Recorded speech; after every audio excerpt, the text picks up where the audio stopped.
안녕하세요. 경제유치원의 이시안입니다. 벼락거지라는 말이 있잖아요.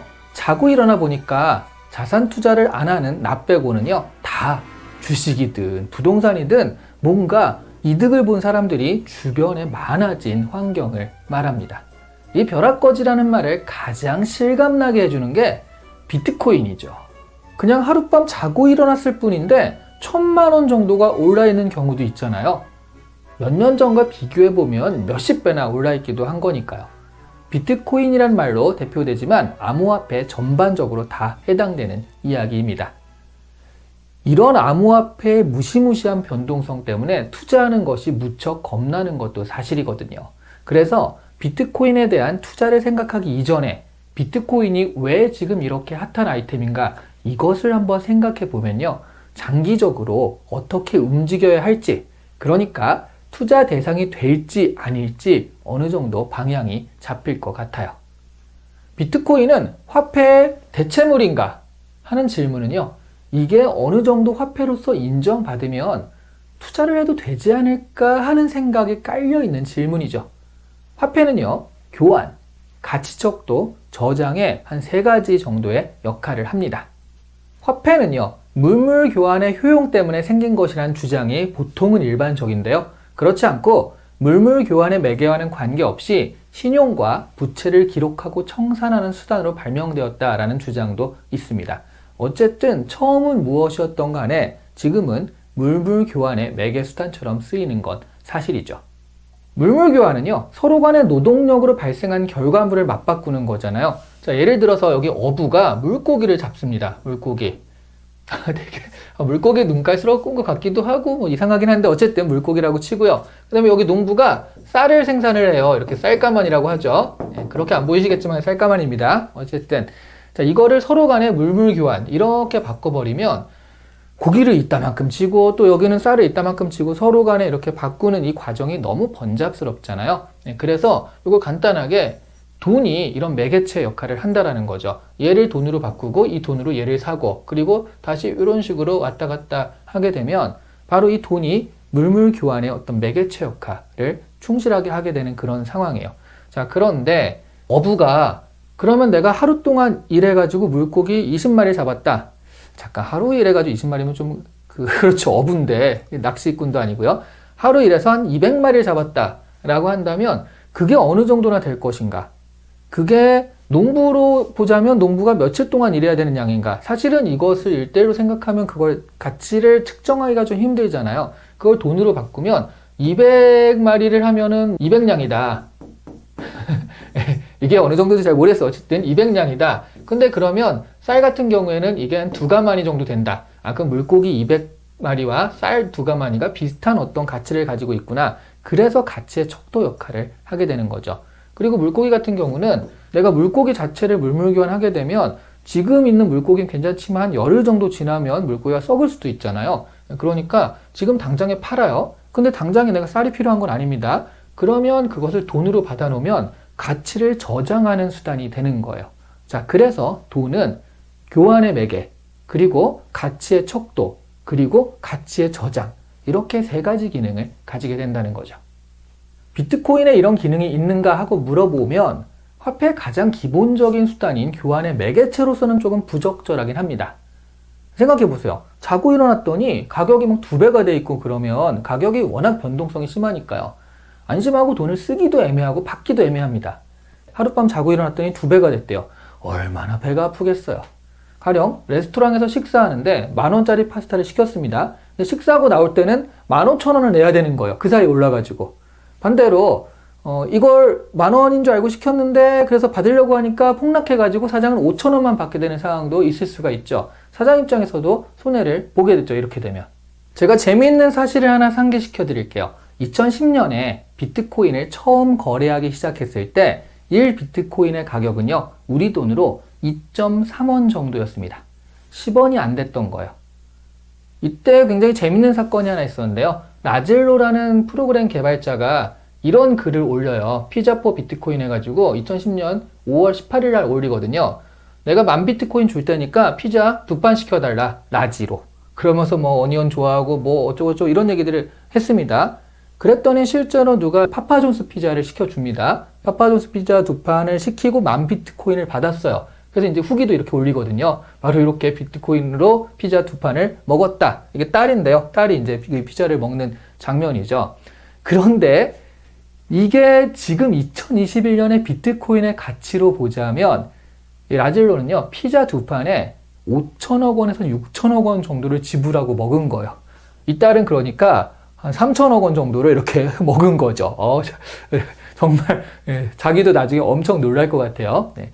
그래서 이날은 5월 22일인데 5월 22일을 피자데이라고 해서 파파존스거든요. 그래서 비트코인 피자데이라고 해서 지금도 기념하고 있다고 합니다. 그런데 나중에 라젤로는요, 인터뷰할 때 그래서 이거를 사 먹은 걸 후회하느냐라는 질문에 그렇지 않다. 이걸 사 먹음으로써 비트코인 역사의 일부가 된 것을 기쁘게 생각한다. 이렇게 대인배의 풍모를 보였다고도 하네요. 이 정도 변동성을 가진 자산을 거래해 쓰기는 쉽지가 않죠. 그래서 비트코인에 대해서는 자산 가치, 그러니까 가치의 저장이라는 기능을 부각하는 겁니다. 그래서 비트코인은요, 화폐를 대체한다기보다는 금을 대체하는 수단이라고 이야기를 많이 하는 거예요. 자산 투자를 할 때요, 금을 가지고는 할 수 있죠. 그런데 자동차 값으로 금덩어리를 지불하고 가는 사람은 없잖아요. 생각해보면 그런 사람이 한두 사람 있을 수는 있겠네요. 근데 보통은 그러지 않으니까요. 물론 중세 시대에만 해도요, 금화라고 해서 금 자체를 교환에 사용하기도 했었지만 현대에 들어와서 금은 자산 가치만 인정받고 있는 거죠.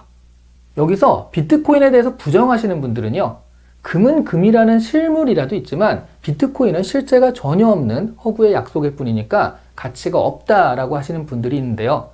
금을 가치 있게 보자는 것도 결국 하나의 약속일 뿐입니다. 그렇게 생각하면 지폐 같은 거는 진짜 아무것도 아니잖아요. 지폐 자체만 놓고 보자면 그냥 종이 조각에 불과합니다. 지폐 역시 약속일 뿐인 거예요. 지폐에 대한 기록은요, 마르코 폴로의 동방견문록에 처음 나오는데요. 그 전까지 서양에선 지폐라는 제도가 없었어요. 그래서 마르코 폴로가 이 지폐라는 걸 소개하니까 많은 서양 사람들이요, 개뻥이다 라고 했어요. 말도 안 되거든요. 아니, 종이를 주는데 거기서 쌀을 받고 옷을 받을 수 있다.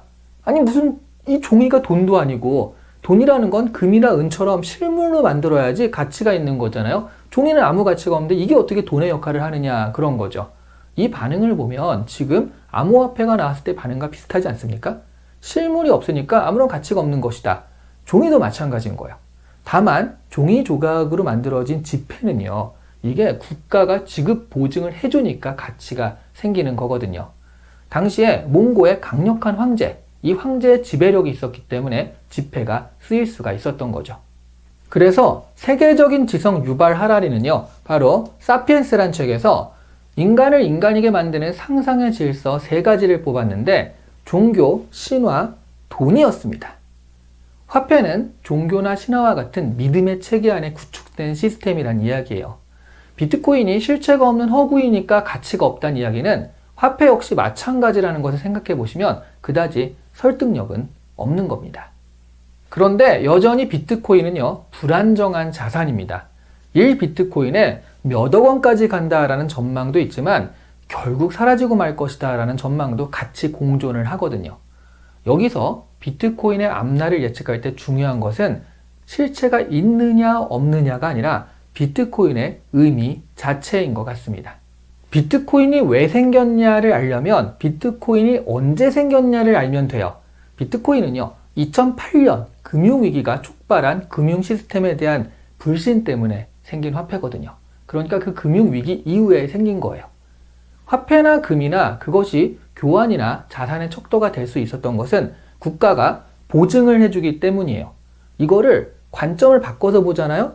그럼 무슨 얘기냐면 화폐나 금 같은 것은 국가가 얼마든지 통제할 수 있는 자산이라는 말도 되는 거거든요. 국가에서요, 돈이 없다 싶으면 사실 그냥 찍어내면 됩니다.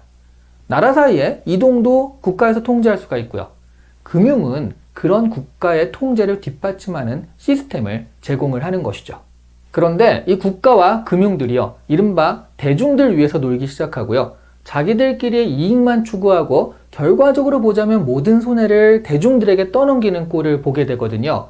그러니까 야, 이거 안 되겠다. 그래서 국가의 통제를 벗어난 화폐를 만든 것이 바로 비트코인이에요. 지금 이 장면은요, 금융위기 이후에 금융권에 대한 불신이 쌓였다가 결과적으로 그게 폭발하면서 월가에 와서 시위를 벌였던 그런 대중들의 장면입니다. 그런데 여기서 지금 이 대중들이 시위를 벌인 이 위에 발코니에서는요, 이렇게 상류층들이 샴페인을 터뜨려가며 사진을 찍어가며 인증사진을 찍어가며 이렇게 파티를 즐겼던 모습, 이것이 바로 이 시위 위에서 바로 이렇게 했던 거거든요. 이런 것들을 보면서 금융권에 대한 불신은 정말 하늘을 찌를 듯하게 되는 거죠.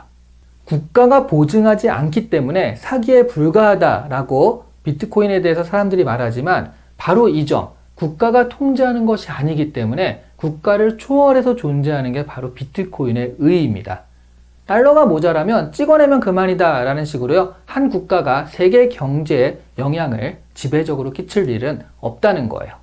비트코인에 대해서 부정적인 이야기들을 쏟아내는 사람들을 보자면요, 미국 연방준비제도 의장이나 미국 재무장관, 한국은행 총재같이요, 국가기관의 사람들이 그런 이야기를 많이 하는 걸 보게 돼요. 당연한 것이요. 비트코인이라는 건 결국 이런 국가의 감독 체계를 벗어나려고 하는 시도거든요. 이 사람들은요, 나라에서 찍어내는 CBDC는 또 괜찮다라고 이야기를 합니다. 센트럴 뱅크 디지털 커런시인데요. 중앙은행 디지털 화폐인 거죠. 나라에서 보증하는 디지털 화폐는 또 괜찮다라는 얘기잖아요. 이거는 국가가 보증한다라는 얘기거든요. 그 말은 곧 국가가 통제한다는 말과도 같습니다. 그리고 약간 나이 드신 기업가들, 이런 분들은요, 전통적인 국가주의의 가치를 공유하고 계신 분들이거든요. 이런 분들도 비트코인에 대해서 부정적인 이야기를 하십니다. 반면 긍정적인 사람들은요, 여러분이 가장 많이 알고 계시는 게 일단 일론 머스크죠. 일론 머스크 같은 경우에는 이렇게 프로필에 비트코인이라고 한마디 적어놨는데 이것 때문에 다음날 비트코인이 한 20% 올랐다라고 하죠. 그리고 잭 도시, 트위터 CEO 같은 사람들도 있습니다. 마크 주커버그 같은 사람은요, 페이스북에서 암호화폐를 만들려고 하고 있어요. 그 외 젊은 축에 속하는 금융인들 역시 비트코인을 지지합니다. 이들은요, 국가나 지역을 초월한 사업을 하는 사람들이에요. 국가라는 틀에 갇혀 있는 것이 답답한 세력들은 비트코인에 대한 긍정적인 전망을 쏟아내고 있습니다. 그러니까 비트코인이 앞으로 어떻게 될 것인가를 예상할 때 중요한 건 비트코인이 실체가 있느냐 없느냐 이런 게 아니라는 거예요. 중요한 건 뭐냐면 앞으로의 세계에 국가라는 것이 통제 단위로서 기능할 수 있는가 없는가, 바로 이런 점이라는 겁니다. 제 개인적인 생각은요, 초국적 기업이란 이름으로 기업은 국가를 초월해서 사업을 하고 있고요. SNS는 개인들 간의 국가를 초월하게 만들고 있죠. 그리고 앞으로의 미래는요, 가상현실을 통해 더더욱 국가의 의미가 없어져 갈 것 같습니다. 스티븐 스필버그가 레디 플레이어 1이라는 영화에서 그린 가상현실, 메타버스의 세계가 이미 아주 가까이 와 있거든요. 미국 초등학생들의 55% 정도가 로블록스라는 가상세계에 가입되어 있어요. 반 이상이 이 가상세계에 들어와 있는 거죠. 이 세계에서는요, 사실 국가가 필요가 없습니다. 가상세계니까요. 암호화폐를 이야기할 때 메타버스 같은 가상공간의 화폐다라는 이야기가 나오는 것은요, 비슷한 느낌이라서가 아니라 둘 다 기존의 국가라는 통제 시스템을 벗어나는 것이라 그렇다는 겁니다. 앞으로도 이런 경향은요, 더 짙어지지 않을까 합니다.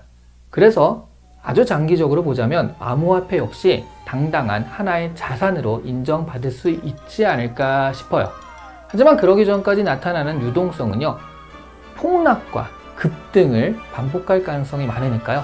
투자를 하시거나 할 때는 이 부분을 정확히 명심하시고 하셔야 되겠습니다.